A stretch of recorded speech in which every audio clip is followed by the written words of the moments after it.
পৃথিবীর শেষ রাস্তাটি কোথায় অবস্থিত এ প্রশ্নের উত্তর অনেকেরই অজানা। ইউরোপের E69 হাইওয়ে হল পৃথিবীর শেষ রাস্তা, যেটি নরওয়েতে অবস্থিত। পৃথিবীর শেষ সীমানা নিয়ে বিশ্ববাসীর মনে কৌতূহলের শেষ নেই। বিশেষ করে অ্যাডভেঞ্চার প্রেমীরা সে স্থানে দেখতে চান সরেজমিনে। তবে সেখানে পৌঁছনে কি সম্ভব?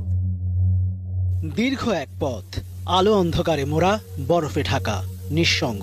পৃথিবীর রাস্তা এখানেই শেষ, এরপর আর যাওয়া যাবে না। নরওয়েতে অবস্থিত এই E69 হাইওয়ে হলো পৃথিবীর শেষ রাস্তা। তবে সেখানে একা যাওয়া নিষেধ, একা গেলেই নাকি বিপদ হতে পারে।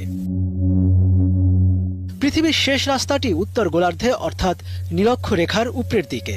উত্তর মেরুর গা ঘেঁষে চলে গেছে এই পথটি, আর এই পথটি উত্তর ইউরোপের নর্থ ক্যাপকে সংযুক্ত করেছে নরওয়ের ওয়াল্ডারফিউড গ্রামের সঙ্গে। পথটির দৈর্ঘ্য প্রায় 129 কিলোমিটার। E69 পেরোতে গেলে 5টি টানেল পেরোতে হয়। এগুলির